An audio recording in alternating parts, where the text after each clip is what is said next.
Hi, welcome to the bathtub. This is Scott Bradfield, the old masturbator. You always tell people that, what are you doing in your office? What are you doing on your computer tonight with your headphones on? You just tell your wife or your partner, I'm listening to the old masturbator. And tonight we're going to do a very short one to make up for that too long one I just did and kind of revive one of our theme. We're always trying to revive our old theme shows because we forget what they all are. This one's a very brief one. It's going to be called If You Like George Orwell's 1984, and who doesn't love totalitarian dictatorship destroying people's lives? Everyone loves 1984.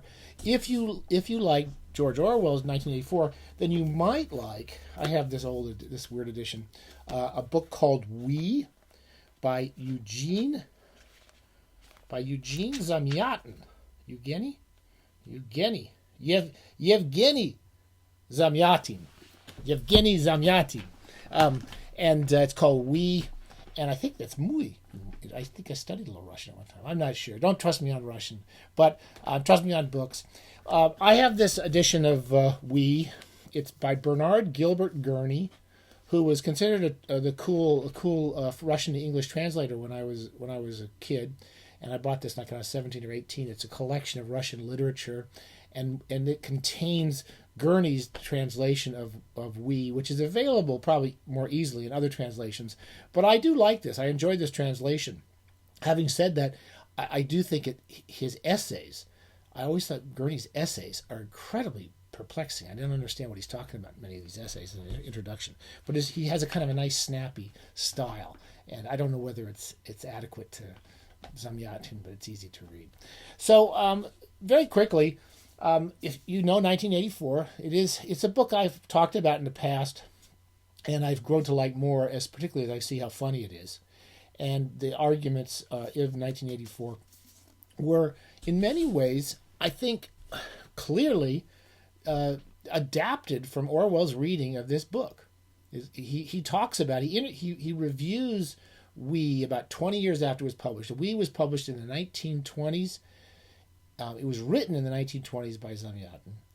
It wasn't published in Russia, which was kind of this bureaucratic state. If I've done a little, you do your Russian history, it was this kind of the Bolshevik state where there had in-party arguments, but basically whatever happened, this same party ran everything, and so it was basically the beginnings of a totalitarian culture, and he wrote it in response. There's some arguments about Zamiatin, but he wrote it in response to this idea that there would be this one monolithic party which would tell everyone what to do.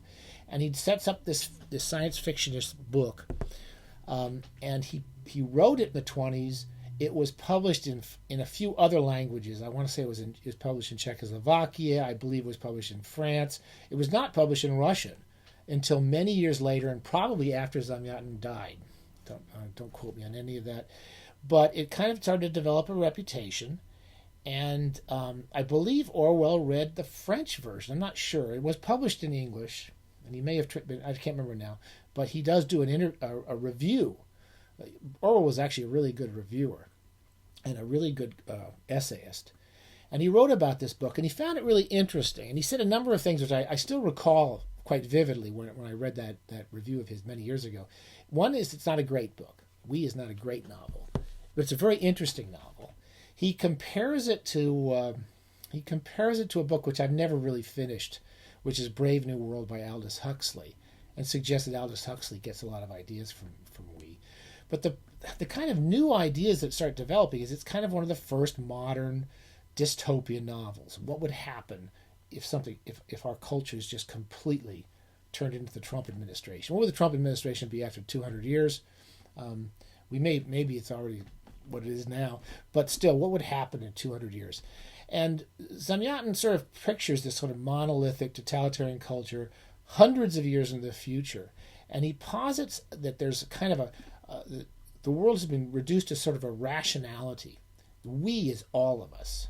So you always, when you're part of We, you don't have any kind of individuality. You belong to this collective whole, and it is a comic novel, like, as I've argued, 1984 is a comic novel. And it's told from the viewpoint of a guy who's very happy with this. He's building a spaceship. He's a mathematician. It's a hard book to start. I'll say this. I started reading We several times, and I never quite got into it. Because it starts off with the narrator coming up with a lot of mathematical metaphors, and the basic metaphor is that all numbers, all rationality, all knowledge can be reduced to these kind of emotionless logarithms. We can just sort of set everything down, and everything is true, and we know everything. And all the people are joined together in this kind of harmonious whole, because they don't really think they're separate from anybody. They all live in glass houses, so they all see each other, and everything is apportioned out to them in certain ways, including sex. So there's some funny scenes in the opening where they basically, everyone gets these, like, everything's bureaucratized, like you would imagine in Soviet Russia in the 20s. Everyone gets these little chits, little coupons that they have to pass on to their partners. They can have sex once a day for an hour or something, and they all pull the blinds down on their glass houses. I find the book a little I'm not thrilled about the book, but you can sort of see so many things. Orwell, after reviewing the book, you can see him setting off. He starts working on 1984, and there's a number of points in this book that really kind of sound so much like 1984. It's a very different book. It's a much better book. I wouldn't say it's a plagiarized at all, but he certainly is influenced by it. And he's influenced by the idea of a future society. He's influenced by the idea that the central characters are a man and a woman who become passionate about each other. Because passion in 1984 is the one crime. The selfish passion. Being selfish in 1984 is the worst thing you can do. And that's sort of what this is. You can't be part of we if you're selfish. And it's about a guy who develops this passionate relationship with this woman. They live in this pristine, glass-housed society, but he says we're surrounded by a green wall. And the green wall is nature. Nature's unpredictable, it's savage, it's nasty, it's fun, it tastes good, it smells bad, it's chaos. And this notion of the green wall that surrounds we is the terror that keeps this society going. There's a number of other things that reminds me of Orwell. One is the notion that they had these kind of public display of a sacrifice, the sacrifice of somebody who's outside of the party, someone who's not part of the government, someone who's an evil. You see this. Basically, this was Trump did in every single rally. He had the instincts for this kind of a culture, which is you make fun of the guy who's got the arms in a weird way. You make fun of the woman who's menstruating, and all. You make fun of the Hiawatha, or whatever you used to call what's her face. It's always you put someone outside of your group, and it's cruel.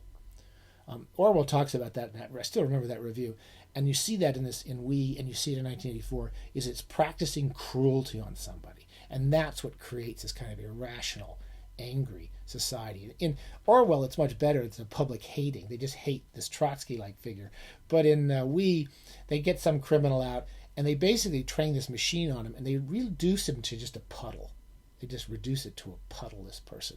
And it's told with the same kind of irony and the same kind of comedy as 1984. But what Orwell liked about it, and which I liked about it, was it does have a lot of glimmers of how these kind of cultures work, and we're living in one now. So it does strike a few chords, a few nerves. As the story develops, we have also the idea of a machine that's going to kind of correct this person when they start to become selfish and go off on their own trajectories and start leaving the herd. And what the first thing they do, of course, is turn on the person who they feel a selfish affection for. Again, I think Orwell does it better. But it's an interesting book. I'm glad I read it. I don't know that I'd read it again for any reason, but I'm glad I did. And that's my wife coming in the door. And I'll close it there. Okay. Happy bathing. Stay out of trouble. And don't go to the public hating. Stay away from the public hating. Okay.